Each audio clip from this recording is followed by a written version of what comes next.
জীবনটা ওরা বাঁচুক, ওর জীবনটা সুন্দর হয়ে করুক, আমি এটাই দোয়া করি আল্লাহর কাছে।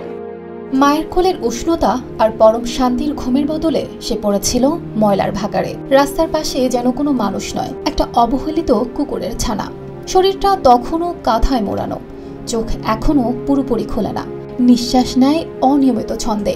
জন্মের মাত্র কিছু ঘন্টার মাথায় তাকে তার নিজের পরিবারই ফেলে দিয়ে যায়, এমন ভাবে যেন এই ছোট্ট প্রাণটার পৃথিবীতে আসাটাই ছিল একটা বড় অপরাধ। 20 ফেব্রুয়ারি বংশী নদীর তীরে রাস্তার পাশ দিয়ে হেঁটে যাচ্ছিলেন 70 বছরের বৃদ্ধা কামরুন নাহার। হঠাৎ কানে এলো এক অচেনা কান্নার আওয়াজ। এগিয়ে গিয়ে দেখেন এক ফুটফুটে কন্যা শিশু পড়ে আছে ময়লার পাশে, শরীর জুড়ে শীত আর ভয়। যেখানে পরিবার গিয়েছিল ফেলে, সেখানে এই বৃদ্ধা শিশুটিকে আপন করে নেয় পরম যত্নে। নাম দেন সেতু। শাইনি চুলে এখন হবে সব হেয়ার স্টাইল। সিল্কোর দ্বিগুণ শাইনি চুল প্রতিদিন। ব্যাগটা দেখতো খুলতো, ও দেখ খুলতে পারে কয় অমনে চমকে গেছে গা, চমকে গেছে কয় আন্টি বাচ্চা। পরে আমি আউগিয়ে গেছি বোধহয়, আমি গেছি যাই দেখি বাচ্চা আছে। পরে লগে লগে এই মেডিকেল নিয়ে এসেছি। পরে ওরা আর কি তাপ দিছে, তারপরে কাছের ঘরে করছে, কইরা কয় কি আপনি কাকি নিয়ে যান গা, নিয়ে যায় শিশু ডাক্তার দেখান গা। কিন্তু সেতুর শরীরটা ছিল দুর্বল, ওজন কম, জন্মগত জিনগত সমস্যা নিয়ে এসেছে ও। তার উপর ধরা পড়ে হার্টে ফুটো। শুরু হয় হাসপাতালে ছুটে চলা। কামরুন নাহার বিক্রি করে দেন নিজের গয়না, ধার দেনা করে চালান ওর চিকিৎসা। এখন তিনি ঋণে ডুবে। 3 দিন 4 দিন পার হয়ে গেল, বাচ্চা তো খারাপ হয়ে যাইব। ওনারা শেষ কথা কইছে যে অন্যখানে একটা পানি নিয়ে দেখান, বাইরে চেষ্টা করেন, আমরাও চেষ্টা করতেছি, আপনিও চেষ্টা করেন।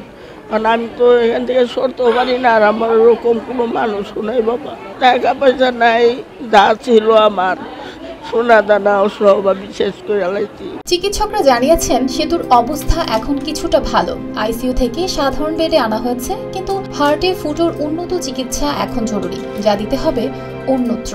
সকালে আমি এসে বাচ্চাকে দেখতে পাই প্রচণ্ড শ্বাসকষ্ট এবং হাই ফ্লো নেজাল ক্যানুলা চলছে, এবং আমরা যেটা দেখতে পাই বেবিটার জন্মের ওজন কম, অপরিণত বাচ্চা, এবং তার সাথে সাথে বেবিটার জন্মগত কিছু ত্রুটি আছে, যেটাকে আমরা পসিবলি, যেমন কোনো কিছু টেস্ট আপনি সবসময় না করে কনফার্মেটরি বলতে পারবেন না যে এটা এই রোগ, কিন্তু আন্দাজ করতে পারবেন। যেমন জ্বরের রোগী দেখে আপনার মনে হবে এটা টাইফয়েড, কিন্তু টেস্ট না করে তো আপনি বলতে পারবেন না যে আপনার টাইফয়েড হয়েছে।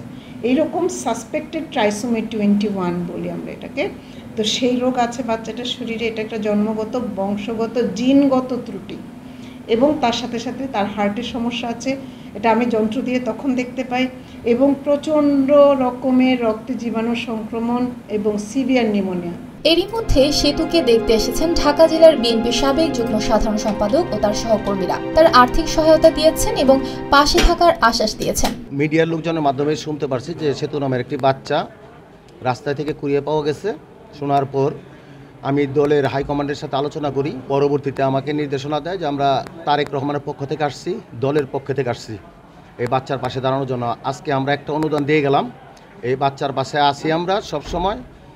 যতদিন এই বাচ্চার চিকিৎসার্থে যতটুকু আমাদের দ্বারা সম্ভব, আমার দলের দ্বারা সম্ভব, আমরা সবটুকু করবো ইনশাআল্লাহ, নিশ্চিত করলাম আপনাদের। যে পরিবার শিশুটিকে রাস্তার পাশে ফেলে চলে গেছে, তার জায়গায় আজ দাঁড়িয়েছে এক অচেনা বৃদ্ধা, একটা সমাজ। হয়তো সবার সহযোগিতায় আজ সেতুর প্রাণটা আলো দেখতে পারে আবার।